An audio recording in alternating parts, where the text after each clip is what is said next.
मुरादाबाद। भाजपा के प्रदेश अध्यक्ष भूपेंद्र चौधरी ने अखिलेश यादव पर साधा निशाना। अखिलेश यादव को पिछड़ा वर्ग से मतलब नहीं। सपा सरकार में एक ही जाति के लोगों की भर्ती होती थी।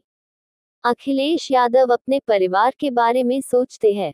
शिक्षक भर्ती मामले में योगी सरकार अदालत के फैसले का अध्ययन कर रही है। प्रदेश के युवाओं को ध्यान में रखते हुए सरकार अपना निर्णय लेगी। किसी के साथ अन्याय नहीं होने दिया जाएगा। संविधान के मुताबिक पारदर्शिता के साथ ही भर्ती की होगी।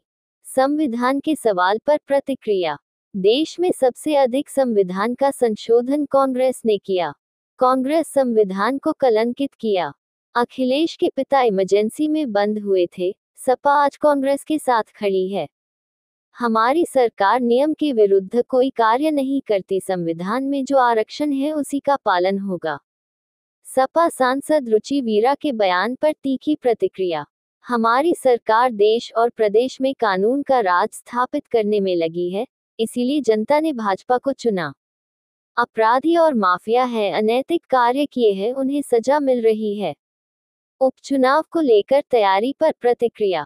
भाजपा पूरी से उपचुनाव लड़ने के लिए तैयार है। आचार संहिता लागू होने के बाद प्रत्याशियों की घोषणा की जाएगी।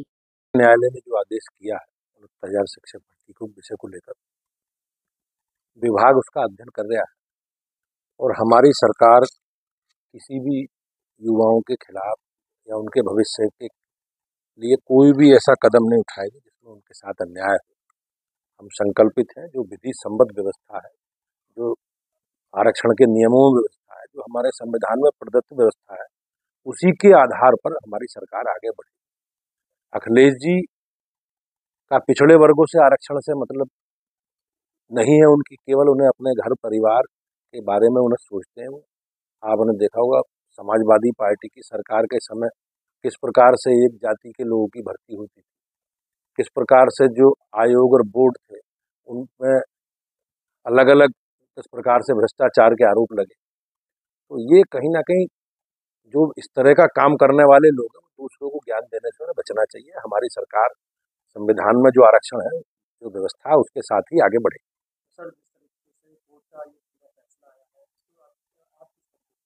नहीं, मुझे इस विषय में यही कहना है कि जो बेसिक शिक्षा विभाग है वो इसका अध्ययन कर रहा है और हमारी पार्टी का यही स्टैंड है कि युवाओं के भविष्य के साथ कोई ऐसा अन्याय नहीं। समाजवादी पार्टी में मुस्लिम और यादव के जो कर्मचारी अधिकारी उनको हटाएगा और दूसरे लोगों को रखा जाएगा, क्या कहेंगे? मुझे उसकी जानकारी नहीं है कि किस परिप्रेक्ष्य में उन्होंने ये बातें कही हैं, लेकिन हमारी सरकार और हम लोग लोकतंत्र में हमें पूर्ण आस्था है और जनता के निर्णयों का हम सम्मान करते हैं। समाजवादी पार्टी किस प्रकार से लोकतंत्र को कलंकित करके चुनाव वो जीतते रहे हैं, वो अनुभव उनका है, लेकिन हम लोग हमेशा जनता में अपने काम को लेकर, अपने कामकाज को और अपने कार्यकर्ताओं के आधार पर हम लोग चुनाव लड़ते हैं। पार्टी की दृष्टि से हम लोगों ने अपना संगठन का जो हमारा स्ट्रक्चर है उसको हम लोगों ने दुरुस्त कर लिया है और जैसे भी आचार संहिता लगेगी हम लोग प्रत्याशी चयन की प्रक्रिया को पूरा करेंगे और पूरी ताकत के साथ, मजबूती के साथ हम लोग चुनाव लड़ेंगे। निश्चित रूप से बहुजन समाज पार्टी प्रदेश का एक बड़ी राजनीतिक पार्टी है और बहन जी के नेतृत्व में कई बार उन्होंने उत्तर प्रदेश में सरकार चलाई है, तो निश्चित रूप से सबको अपना लोकतंत्र में अपनी जनता के बीच में जाना, अपने एजेंडे को जनता के बीच में रखने का अधिकार है। यहाँ से सांसद उन्होंने अतीक आनंद वाले जो प्रकरण है उसमें जो ग्रेटी अवार्ड मिला है उन्होंने कहा वो कलंकित दिन है, उसको कहीं ना कहीं वो मतलब एक तरह कलंकित कहा है कि ग्रेटी अवार्ड नहीं मिलना चाहिए। हमारी सरकार देश में प्रदेश में कानून का राज स्थापित हो, इसके लिए जनता ने हमें चुना। जो लोग अपराधी हैं, माफिया हैं, जिन्होंने अनैतिक काम किए हैं, सरकार ने विधि सम्मत कार्रवाई की है, ये लोग वोट बैंक की राजनीति के रूप में एक एजेंडा चला रहे हैं, लेकिन प्रदेश देश की जनता सब जानती है और हम सबको देश के कानून में सबका विश्वास।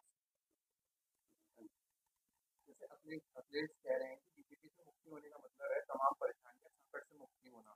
संविधान और आरक्षण पर निगाहें हैं भाजपा की, उन्हें जब मौका मिलता है आरक्षण से खिलवाड़ करते हैं। आज संविधान को सबसे ज्यादा कलंकित करने का काम किसने किया, और जिसने किया है संविधान में सबसे ज्यादा संशोधन किसके समय में, इमरजेंसी किसके राज में लगी है, और अखिलेश जी के पिताजी DIR में मीसा में किस राज में बंद हुए। तो किस प्रकार से संविधान को कलंकित करने का काम कांग्रेस पार्टी ने किया है। समाजवादी पार्टी, अखिलेश यादव जी आज उन्हीं के साथ खड़े।